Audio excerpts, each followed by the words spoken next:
오늘 벌써 2018년 새해가 된 지도 세 번째 주일을 맞고 있습니다.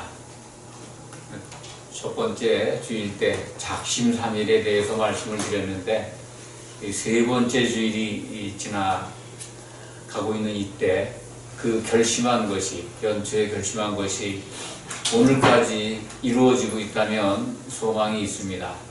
적어도 작심삼일은 넘은 시간이 된 거기 때문입니다. 사람이 한번 결심을 하면 끝까지 지키는 게 매우 어렵습니다. 인간은 그렇게 부서지기 쉬운 마음을 갖고 있다. 그래서 늘 한결같이 하나님을 바라보고 하나님의 뜻을 따라서 참 살 수 있게 그렇게 소망을 하지만은 그렇지 않고 무너질 때가 너무 많은 것입니다. 그래서 우리 주님이 필요한 것이고 주님이 약속하신 성령, 보내주신 그 성령 안에 있는 것이 매우 중요합니다. 믿음을 지켜갈 수 있는 유일한 길이기도 합니다. 오늘 우리가 본문을 읽은 요한복음 1장은 매우 아주 중요한 예수 그리스도가 누구인가를 잘 알려주는 말씀입니다. 우리가 같이 읽었습니다만 특히 1장에는 예수 그리스도는 어떤 분이신가에 대해서 사도 요한이 자세하게 우리에게 성경을 통해서 알려주고 있습니다. 오늘 말씀 1장을 너무나 우리들은 잘 알고 있습니다. 1장 1절의 말씀을 잘 알고 있습니다. 태초에 말씀이 계시니라. 이 말씀이 하나님과 함께 계셨으니 이 말씀은 곧 하나님이시니라. 이 말씀 그러면 우리가 성경에 기록되어 있는 모든 말씀을 생각을 하게 됩니다. 성경에 기록된 모든 말씀, 기록된 말씀이 말씀이니까요. 성경은 이 말씀으로 우리에게 하나님을 알게 하고 또 예수 그리스도를 알게 하는 귀중한 길잡이입니다. 성경을 통하지 않고는 하나님을 알 수가 없습니다. 하나님을 안다고 하는 것이 영생에 이르는 것인데 그 영생에 이르는 것은 하나님을 알고 그가 보내신 자 예수 그리스도를 아는 것이라고 예수님이 증거하셨습니다. 그 말씀도 요한복음서에 기록되어 있습니다. 요한복음은 이렇게 예수님의 귀한 말씀들을 기록해 놓고 있는데 모든 신약 성경이 다 그렇습니다만 특히 요한복음서는 공관복음에서 보여지지 않는 여러 가지 예수님의 공생의 행적과 또 진리들을 우리에게 알려주고 있습니다. 요한복음의 특징을 말씀드린다면 먼저 말씀드린 대로 예수 그리스도는 누구인가 에서부터 시작을 해서 그 예수님의 어떤 다른 각도에서 보는 예수님의 신분에 대해서 자세히 알려주고 있습니다. 오늘 말씀에도 세례 요한을 통해서 증거가 됩니다마는 1장에 나옵니다. 1장에 나옵니다마는 성령으로 세례를 베푸는 이 또는 세상 죄를 지고 가는 하나님의 어린 양, 또 사도 요한의 어떤 이 1장에서의 증언, 그것은 예수님은 바로 말씀이다. 또 창조주다. 그리고 참빛이다.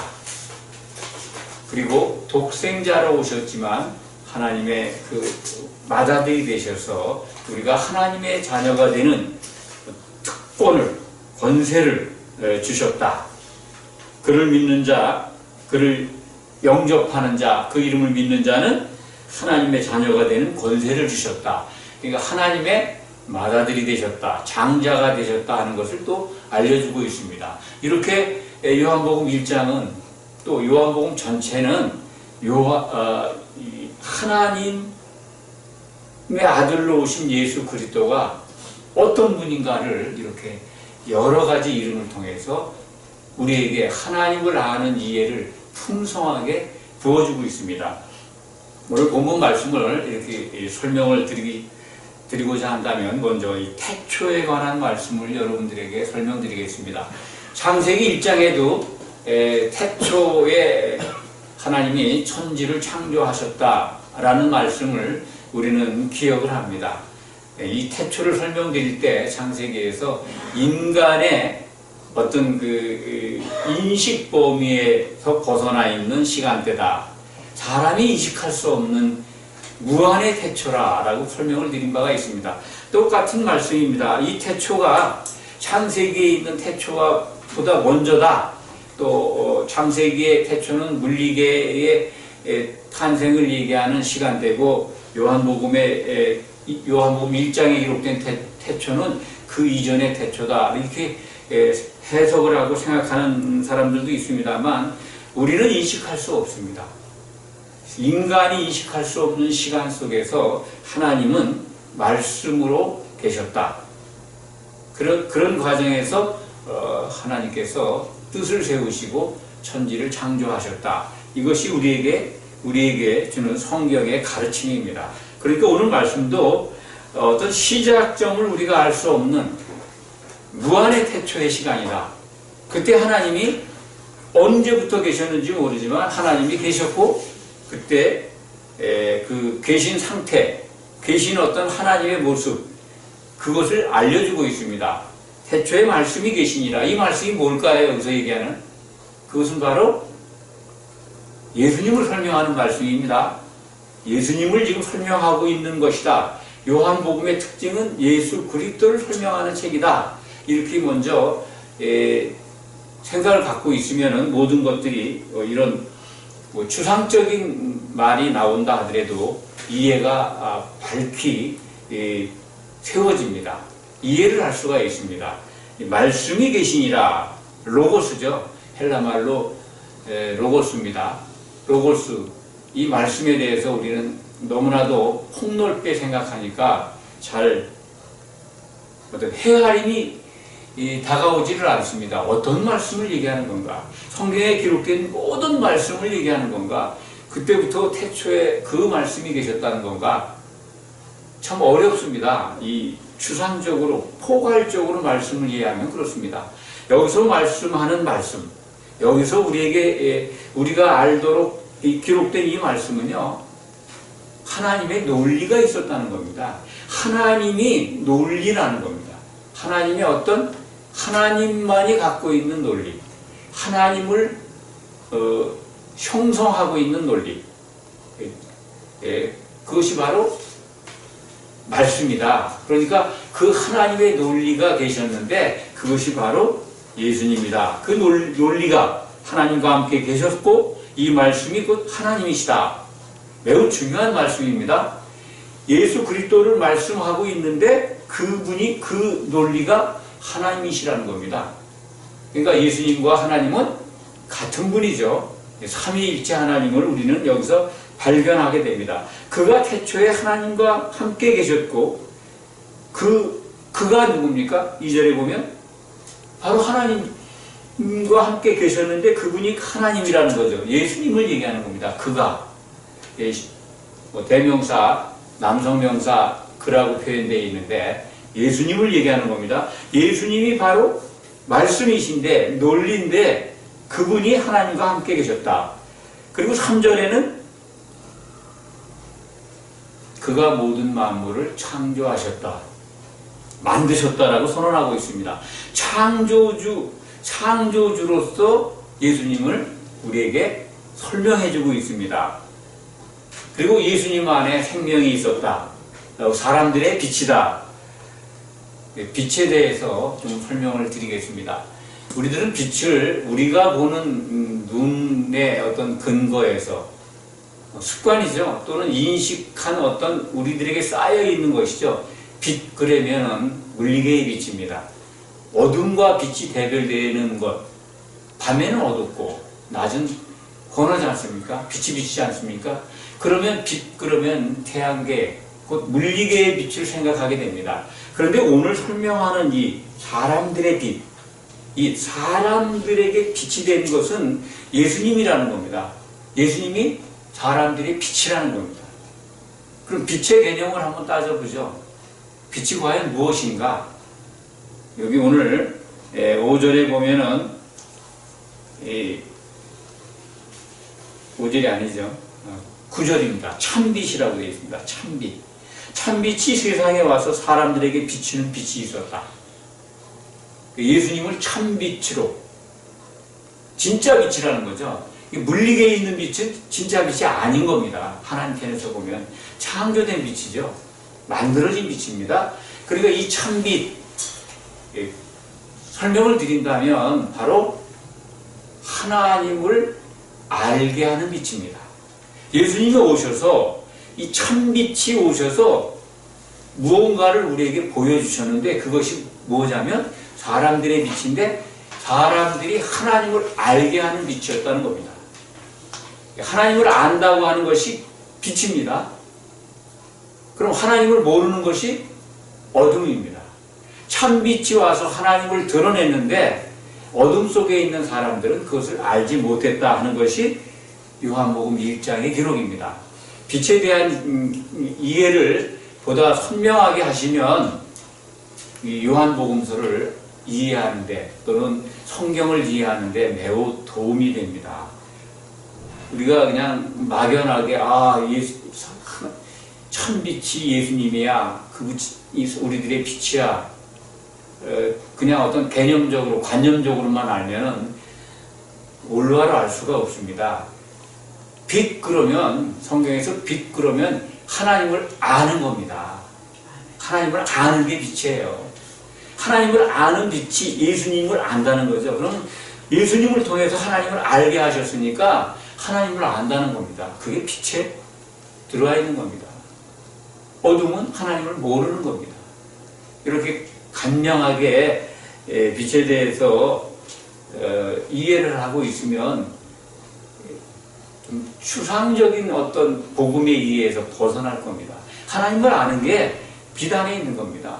그렇다면 세상의 빛이다 너희는 그럴 때 세상을 향해서 뭔가 우리가 무슨 뭘 드러내야 된다. 물론 진리를 드러낸다는 것이 하나님을 드러내는 거니까 맞습니다만 우리가 행실을 잘하고 좀 봉사도 열심히 하고 사람들한테 칭찬받는 행위적인 것을 생각할 수 있습니다. 교회가 그렇게 돼야 된다. 물론 그것도 맞는데요. 교회가 비춰야 될 거는요. 하나님의 빛입니다. 하나님을 알게 하는 빛이죠. 우리들이 하나님을 알게 하는 빛이 될 때 세상에 빛이 되는 것이고 세상은 어둠에 있으니까요. 하나님을 알지 못하니까. 하나님을 알게 하는 교회의 모습, 그것이 세상의 빛으로 나타나는 것이다. 그래서 오늘 18절에는 이런 말씀이 있습니다. 본래 하나님을 본 사람이 없으되 아버지 품속에 있는 독생하신 하나님이 나타내셨느니라. 이 독생하신 말이 좀 이상하죠. 독생자이신 하나님이 나타나셨다 이런 뜻입니다. 본래 하나님을 본 사람이 없죠. 영이시니까. 하나님을 본 사람이 없었는데 예수님이 독생자 하나님의 아들로 오셔서 하나님의 모습을 드러냈다는 겁니다. 그분이 하나님이시라는 거죠. 그러니까 예수님을 통해서 하나님의 모습을 볼 수 있었다는 얘기입니다. 이해하시겠습니까? 18절 말씀이 우리말 번역은 독생하신 하나님. 참 좀 번역이 좀 이상해요. 그리고 원문을 보면은 모노게네스, 독생자라는 거예요. 독생자가 나타나셨다. 하나님이신 독생자가 나타나셔서 하나님의 모습을, 외적 모습을 보여줬다. 그 얘기입니다. 그렇다면 요한복음에 대한 어떤 특징 이런 걸 설명을 지금 드렸습니다. 굉장히 요한복음의 특징이 많이 있습니다. 먼저 설명을 드린다면은 요한복음서에는 예수님을 유월절 어린 양이라고 유월절을 유난히 강조합니다. 그래서 유월절이 예수님 공생애에 4번이 지나간다고 하는 것, 그래서 공생애 기간이 3년 반이라는 것을 우리가 미루어 짐작하도록 기록되어 있습니다. 그걸 아주 자세하게 유월절을 등장시킵니다. 그리고 지금 참빛인 예수님, 독생자로 오신 예수님, 그분이 하나님의 어린 양이라고 세례 요한의 증거를 통해서 알려주고 있습니다. 어린 양 그러면 무엇을 생각하십니까? 어린 양. 어린 양이 뭐냐 이거죠. 예수님을 어린 양이라고 세례 요한이 세상 죄를 지고 가는 어린 양이다. 우리는 어린 양에 대해서 많이 알죠. 찬송도 많고 또 구약성경에서도 많이 읽었습니다. 이 어린 양, 세상 죄를 지고 가는 어린 양, 세상의 죄를 지고 가는 유월절에 죽어야 되는, 제물이 되어야 되는 분이라는 겁니다. 유월절 절기를 완성하러 오신 예수님을 알게 하는 겁니다. 예수 그리스도는 율법의 마침표다, 절기의 실체다라는 말을 전에도 말씀을 드렸습니다. 예수님은 바로 그 유월절을 완성하러 오신, 유월절뿐만이 아니라 율법이 정한 모든 절기를 완성하러 오신 분입니다. 그래서 성경은 율법의 완성이다, 하나님의 어린 양이라는 것을 요한복음서에 또 강조해서 자세하게 우리에게 알려주고 있습니다. 그것뿐만이 아닙니다. 요한복음서는 1장은 지금 우리가 살펴보고 있습니다만 2장에는 예수님의 몸이 성전된, 예수님의 육체가 성전이다. 또 3장에는 거듭나는 것에 대해서 예수님의 설명을 기록해 놓고 있습니다. 물론 해석이 물과 성령으로 나지 아니하면 하나님 나라에 들어올 수 없느니라 이렇게 기록이 되어 있기 때문에 우리가 오해하는 부분이 많습니다만, 물과 영으로 두 번 나야 하나님 나라에 들어올 수 있다라고 하는 예수님의 그 거듭남에 대한 정의가 3장에 들어가 있습니다. 4장에는 사마리아 왕래도 안 하는, 유대인들이 왕래도 안 하는 곳인데 거길 가셔서 아주 진정한 남편을 기다리는, 목이 말라서 남편을 사모하고 기다리고 있는 그 야곱의 우물가에서 만난 사마리아 여인, 그 여인에게 복음을 전하십니다. 내가 참된 남편이다. 그 여인은 5 남편이 있었는데 지금 딴 남자하고 사는데 그는 또 남편이 아니라고 그러잖아요. 예수님이 그걸 알아맞히니까 그 사마리아 여인이 선지자라고 고백을 하죠. 참된 남편을 기다렸던 여인에게 예수님이 자기 자신을 드러낸 사건, 다른 복음서나 사도들의 편지에 그 내용이 없습니다. 4장. 그래서 이러한 것들, 요한복음서만이 갖고 있는 특징들이 여러 공생의 기간에 어떤 표적이나 진리가 담겨져 있습니다. 또 이 요한복음이 우리에게 주는 또 하나의 특징은 이 성령에 대해서, 내가 성령을 보내시는 분이다, 성령으로 세례를 베푸시는 분이다. 세례 요한의 증거가 바로 1장에 나오죠. 1장에 나오는데 오후 시간에 그 부분을 우리가 같이 은혜를 나누겠습니다. 예수님은 성령으로 세례를 베푸는 분이다. 그리고 예수님 스스로가 7장에서는 목마른 자들은 다 내게 와서 생명의 생수, 그것을 마셔라. 값없이 와서 마시라는 거죠. 그것이 바로 성령, 예수를 믿는 자들이 받을 성령을 가리킨 것이다 라고, 이 성령을 주시는 분, 성령을 보내실 분이라는 것이 요한복음서에 16장에도 14장부터 16장까지 쭉 성령에 관한 내용이 나옵니다. 또 새 계명이라든지 다른 복음서에 없는, 다른 기록에 없는 세족식을 하는 부분들, 요한복음만이 이 특징들을 갖고 있습니다. 이걸 왜 말씀드리냐면요, 사도 요한이 제일 오래 살았습니다. 사도 중에. 그래서 모든 복음서나 사도들이 기록된, 또 사도들을 도왔던 분들을 통해서 세상에 하나님의 말씀으로 기록된 신약 성경들, 사도들의 편지까지 다 보았습니다. 그리고 나서 예수님을 3년 반 동안, 이렇게 공생애 동안 따라다니면서 배웠던 사도 요한이 하나님께서 주신 어떤 그 능력에 따라서 하나님이 기뻐하시는 것을, 기록되지 않은 것들을 다 찾아서 그것을 보충해 나왔다. 그러니까 아주 뭐라 그럴까요? 빠진 거 없이 아주 다 주어서 모아서 기록을 했다. 그런 특징을 갖고 있습니다. 그래서 요한복음서를 오늘 주일 오전 말씀으로 지금 여러분들에게 증거하고 있습니다만, 앞으로 매주 주일 오후 예배 시간에 요한복음 강해를 이어서 22장까지 하고자 합니다. 그래서 요한복음을 통해서 하나님을 알고 예수 그리스도를 더 분명하게 아는, 하나님을 아는 것이 가장 큰 복입니다. 오늘도 하나님과 예수 그리스도를 아주 선명하게 우리에게 보여주고 있는 내용들로 가득 차 있습니다. 참빛에 대해서 말씀을 드렸습니다. 그리고 이제 14절에 아주 귀한 말씀이 나오죠. 말씀이 육신이 되어 우리 가운데 거하심에, 이 말씀을 다른 말로 말씀을 드린다면 로고스가 사람이 되셔서 우리 가운데 장막 치셨음에, 그런 뜻입니다. 그러니까 하나님의 아들, 그리고 오늘 복음서 내용에 그 기록된 말씀으로 보면 그냥 말씀이죠.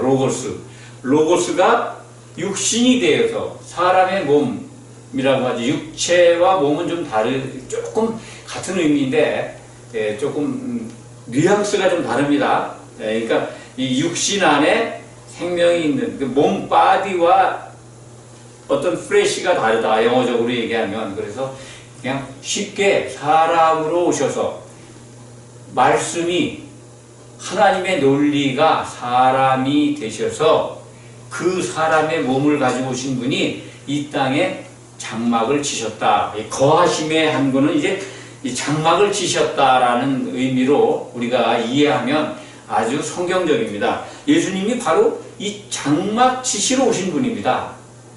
장막절을 이루기 위해서 오셨다 하는 것을 아시기 바랍니다. 이 날이 바로 예수님의 생일이다 라는 것을 전에 말씀을 드린 바가 있습니다. 예수님이 태어난 날이 장막절이다. 유대력 7월 15일입니다. 유대력 7월 15일로부터 6개월 후면 6월절입니다. 그러니까 예수님은 공생의 기간 동안 처음 장막을 치시러 오신 그것으로부터 시작을 해서 장막절을 이 땅에 장막을 치러 오셔서 장막절을 이루셨고, 그리고 3년 반 공생의 3년 3번 6월절을 지나서, 그러니까 장막절에서 6개월 후에 첫 번째 6월절이 나오겠죠. 그 6월절 이제 마지막 6월절, 십자가 지시기 전에 6월절, 진짜 6월절에 어린 양으로 이제 제물로 바쳐지는 거죠. 그러니까 6월절도 완성하시고, 다시 설명드립니다. 장막 치러 오신 거, 예수님이 태어난 거, 장막절에 오셨다.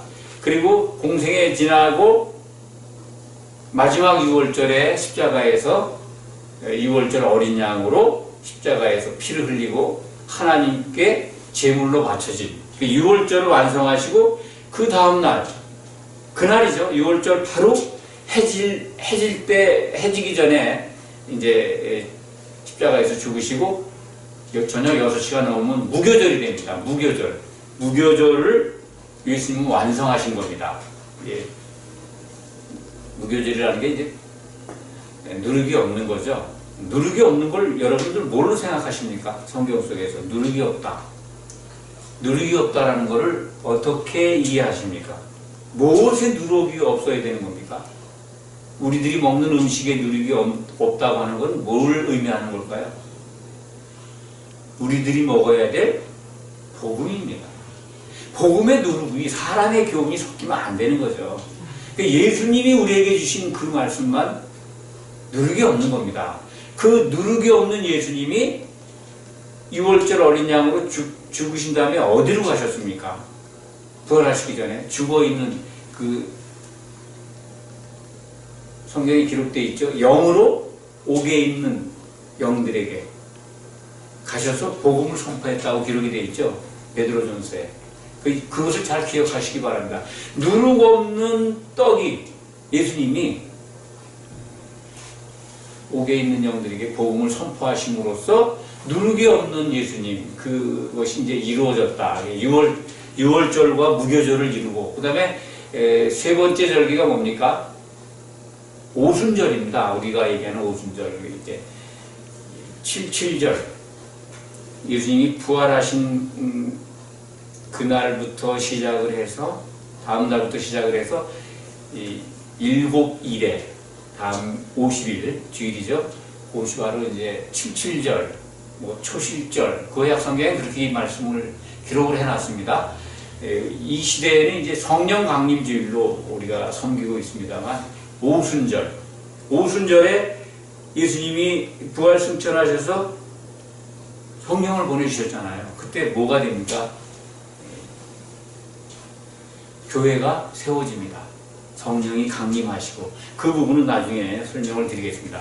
장막절에서 시작해서 그 중요한 절기, 이스라엘 남자들이 꼭 3번은 예루살렘에 와서 하나님을 배워야 되는 절기입니다. 장막절, 유월절, 뭐 무교절과 같이, 그 다음에 77절이라고 그러죠. 이 세 절기는 반드시 하나님께 나오도록 율법에 규정이 되어 있는데, 예수님은 그 절기를 완성하신 겁니다. 그러니까 오늘 요한복음 1장 14절, 장막 치셨음에 우리 가운데 거하심에 라고 하는 것은 이제 이 사람의 몸으로 육신이, 말씀이, 로고스가 육신이 되어서 우리 가운데 장막을 치셨다. 예수님의 몸이 바로 성전된 것이라고 이제 2장에 나옵니다. 2장 19절에 가면은, 요한복음서 2장 19절에 성전된 자기 육체를 예수님이 설명을 합니다. 한번 가까운 데 찾아보실래요? 2장 19절에 보면, 예수께서 대답하여 이르시되 너희가 이 성전을 헐라. 내가 사흘 동안에 일으키리라. 유대인들이 이르되 이 성전은 46년 동안 지었거늘 네가 3일 동안에 일으키겠느냐 하더라. 그러나 예수는 성전된 자기 육체를 가리켜 말씀하신 것이라. 그 성전된 육체가 이 땅에 장막을 치러 오셨습니다. 예수님은 부활 승천하시면서 그 몸을 남겨놓으셨습니다. 교회로. 이 교회로 이제 우리가 성도들이, 예수를 믿는 우리가 그 지체가 되어서 성전으로 건축되어야 합니다. 교회가 완성되도록 우리 성도들이 세워져야 하는 것을 우리는 성경을 통해서 알 수가 있습니다. 그런데 예수님은 장막절을 성취하셨다는 겁니다. 잘 아시겠습니까? 그래서 이제 모든 율법의 완성을 이루어 가시는 예수님, 그것을 우리는 오늘 말씀을 통해서 발견할 수가 있습니다. 아까 이제 18절에 대해서 말씀을 드렸는데, 그 전에 14절에 보면은 독생자라는 말씀이 나오죠. 독생자라는 표현이. 그리고 18절에도 독생하신 하나님, 이 독생자. 예수님이 독생자로 오셨습니다. 하나님의 아들, 외아들이죠. 외아들로 오셨습니다. 그런데 그 외아들로 오셨는데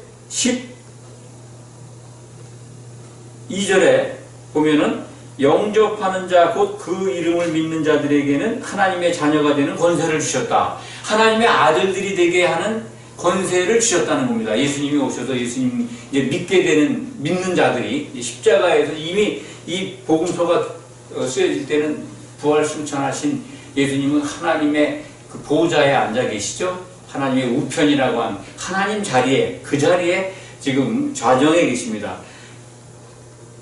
그런데 그래서 우리는 그 예수님을 믿는데 지금 독생자라는 표현에 우리가 머물러 있으면 안 된다는 것을 설명드립니다. 예수님은 독생자로 분명히 오셨습니다. 그런데 어떤 신분의 변화가 있었습니다. 예수님의 신분의 변화를 우리는 알아야 합니다. 이제까지 예수님이 독생자로 계신다면 참 난감합니다. 정말 절망할 수밖에 없습니다. 왜냐하면 외아들로 계시면 우리가 하나님의 아들로 어떻게 표현이 되겠습니까? 하나님의 아들들이 되는 권세를 주셨는데 무엇은 아니겠습니까? 예수님은 죽고 부활하신 순간 맏아들이 되셨다라고 성경은 기록하고 있습니다. 하나님의 그래서 그 아들, 장자된 그 아들을 믿는 것, 그게 세상을 이기는 힘입니다. 그러니까 예수님이 십자가에서 죽고 부활하심으로 하셨던 그 예수님을 갖다가 성경은 뭐라고 말씀합니까? 맏아들이다. 오늘 내가 너를 낳았도다. 시편 2편 7절인가요? 제 기록엔 그렇습니다. 오늘 내가 너를 낳았도다. 오늘이 뭡니까? 오늘이 예수님이 부활하신 그날이라는 것을 신약 성경은 또 일러주고 있습니다. 사도행전에 몇 장인지 제가 기억은 안 납니다만 그것을 인용해서 오늘 내가 너를 낳았도다. 그 예수님이 부활하신 것을 설명하고 있습니다. 시편 2편의 기록을 가지고 그러니까 그 아들, 하나님이 낳은 아들, 죽고 부활하신 그날 맏아들이 되신 겁니다. 이제는 예수님은 독생자가 아닙니다. 장자로서 신분이 바뀐 겁니다. 그래서 오실 때는 맏아들로 우리 예수님의 형제된 성도들을 맞이하러 오실 겁니다. 그래서 오늘 말씀에 독생자의 영광이었지만 그분이 죽고 부활하셔서 하나님의 맏아들, 장자가 되셨습니다. 성경에는 처음 나신 이로도 몇 번 기록되어 있습니다. 처음 나신 이, 그러니까 처음 나왔다는 것은 처음 났다는 장자라는 거 아닙니까? 맏아들이라는 거. 하나님으로부터 처음 난 이, 예수님, 장자, 맏아들, 처음 나신 이렇게 표현이 되어 있습니다. 예수님이 장자가 되셨기 때문에 우리는 합법적으로 하나님의 자녀들이 되는 권세를 받은 겁니다. 오늘 요한복음 1장 12절에 나와 있는 예수 그리스도, 그 로고스로 오신 예수님, 예수 그리스도를 영접하는 자, 곧 그 이름을 믿는 자들에게는 하나님의 자녀가 되는 권세를 주셨다. 이제 예수님이라고, 예수 그리스도라고 하는 표현은 안 돼 있지만은 로고스가 계셨고, 그 로고스는 하나님의 논리는 하나님과 함께 계셨고, 그것이 바로 곧 하나님이셨다. 그는 사람들의 빛이었고 창조주셨다. 그 사람들의 빛이 무엇이라는 거 설명을 드렸습니다. 그 참빛이 세상에 왔는데 세상은 그로 말미암아 지은 바 되었지만 알지 못했다. 어둠 속에 있었다는 거죠. 예, 하나님을 알지 못했다는 겁니다. 하나님이 오셨는데 하나님을 알아보지 못했다. 그분은 참빛이었다. 이렇게 아주 그리스도라고 하는, 예수 그리스도라는 표현은 없이 예수님이 누구라는 것을 너무나도 우리에게 밝히 알려주고 있습니다. 이것이 바로 요한복음서가 우리에게 주는 특징입니다. 예, 오늘 말씀 가운데 이 매우 중요한 이 말씀을 여러분에게 한 번 더 드리겠습니다. 이 세례 요한을, 사도 요한은 어느 성경에서보다도, 공관복음에도 뭐 세례 요한에 대한 설명이 있습니다만, 이 사도 요한은 세례 요한을 보다 더 우리에게 잘 설명하고 있습니다. 해주고 있습니다. 왜 그러냐면 성경 속에서 보면 사도 요한은 먼저 세례 요한의 제자였던 것 같습니다. 세례 요한의 제자, 요한의 아들 시모나 했던 베드로를 요한의 아들이라고 부르잖아요. 요한. 바요죠, 바요나. 요나. 요나의 아들 시몬, 원래 베드로의 아버지는 요나입니다. 근데 요한의 아들 시몬은 바로 요한의 제자였다는 뜻이고, 요한복음서를 통해서 보면 사도 요한이 베드로의 동생 안드레와 같이 예수님을 따라가죠. 그 집까지. 곧 나옵니다. 요한복음서에. 요한의 제자였습니다. 요한의 제자였기 때문에 요한을 잘 압니다. 자세히, 그래서 그것을 자세히 설명해 주고 있습니다. 요한복음에서는. 이 말씀을 왜 드리냐면은 세례 요한이 예수님을 증거한 부분이 오늘 요한복음 1장에 나옵니다. 그렇기 때문에 세례 요한에 대한 설명을 우리가 먼저 이해를 알아야 합니다. 세례 요한에 대해서 오리라 한 엘리야라고 예수님이 증거하잖아요. 엘리야. 그러니까 엘리야로 왔는데 예수님은 세례 요한을 엘리야라고 얘기하는데 엘리야 자신은 알지를 못해요. 요한복음 1장 19절 이하에 나옵니다. 21절에 보면은 엘리야, 네가 엘리야냐 그러니까 아니라고 그래요. 근데 예수님은 엘리야라고 설명하지 않습니까? 사도 요한은 나는 물로 세례를 주지만은 예수님은 성령으로 세례를 베풀 뿐이라는 것을 증거합니다. 오늘 말씀에 나옵니다. 이 사도 요한이 왜 이 요한에 대해서 이렇게 자세하게 설명을 할까? 그 어떤 배경에는 사도 요한은 세례 요한의 제자였다. 그렇기 때문에 이 오늘 세례 요한에 대해서 첫 번째 뭐라고 얘기합니까? 그가 증언하러 왔으니 7절입니다. 곧 빛에 대하여 증언하고 모든 사람이 자기로 말미암아 믿게 하려 함이라. 그는 이 빛이 아니요 이 빛에 대하여 증언하러 온 자라. 요한에 대해서 사람들이 많은 오해가 있었던 것 같습니다. 그때까지. 그러니까 요한은 그 빛을 증거하러 온 사람이야 라고 하는 것을 우리에게 알려주고 있고, 그 당시에 세례 요한에 대한 어떤 오해가 있던 부분을 해소하고 싶었던 것 같습니다. 빛의 참빛이 아니고 빛에 대하여 증거하러 온 자고, 그래서 세례 요한을 좀 더 뒤에 설명해 주고 있습니다. 세례 요한은 구약에 기록되어 있는 말라기 4장 5절에 나와 있죠. 내가 선지자 엘리야를 보낸다. 그 말씀대로 온 선지자입니다. 예수님의 증거입니다. 그렇기 때문에 엘리야와 엘리사의 관계를 안다면 세례 요한과 예수님의 어떤 관계를 우리가 알 수가 있습니다. 성경은 그렇게 합리적으로 우리로 하여금 모든 그 말씀들을, 진리들을 알게 하고 있습니다.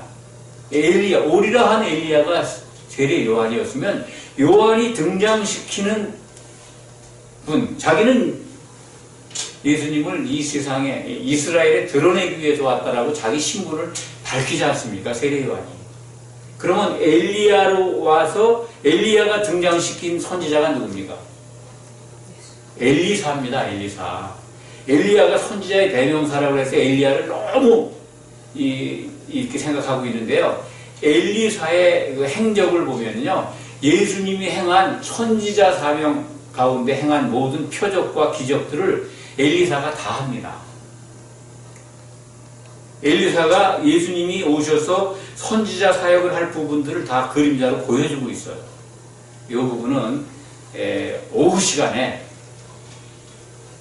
요한복음 1장 19절부터 34절까지의 말씀을 가지고 자세하게 또 은혜를 나누도록 하겠습니다. 오늘 말씀을 정리합니다. 로고스가 사람이 되셨고, 그 사람이 육신으로 오셨고 이 땅에 장막을 치셨습니다. 장막절을 이루신 예수님은 십자가에서 죽고 6월절 어린 양으로 죽고 부활하셔서 우리들이 하나님의 자녀되는 권세를 누릴 수 있도록 하나님의 맏아들이 되셨습니다. 이것이 복음입니다. 그 아들을 믿는 것이 복음입니다. 예수님을 선명하게 아는 것, 하나님의 뜻을 더욱 분명하게 아는 것, 이것이 중요한 것 아니겠습니까? 하나님을 알고 예수 그리스도를 아는 것이 영생이라고 하셨습니다. 오늘 말씀을 통해서 더욱 하나님을 아는 지식이 더 깊어지고 풍성해지고, 그래서 믿음을 지켜나갈 수 있는 여러분이 되시기를 축원합니다. 기도하겠습니다. 아버지 하나님, 감사합니다. 말씀이 육신이 되셔서 이 땅에 장막을 치셨던 그 놀라운 사건을 오늘 말씀을 통해서 또한 확인합니다.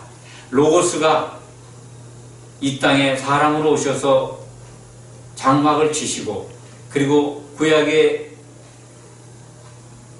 기록된 절기를 이루어 가시는, 그걸 통해서 하나님은 반드시 이루시는 분이고 약속된 것을 지키시는 분이고, 그렇기 때문에 예수님이 우리에게 주신 약속 또한 반드시 이루어질 것을 믿는 그 믿음을 주셔서 참으로 감사합니다. 우리는 장차 이루어질 그 하나님의 목적, 새 예루살렘이 이루어지는 것을 바라보며 소망을 갖는 성도가 되었습니다. 너무나 감사합니다. 우리가 믿음을 지켜서 주님이 다시 오실 때 꼭 혼인잔치 만찬에서 주와 더불어 하나님 아버지를 찬송하게 되기를 간절히 소망합니다. 그 꿈이 이루어질 줄 믿습니다. 예수 그리스도의 이름으로 기도하였습니다. 아멘.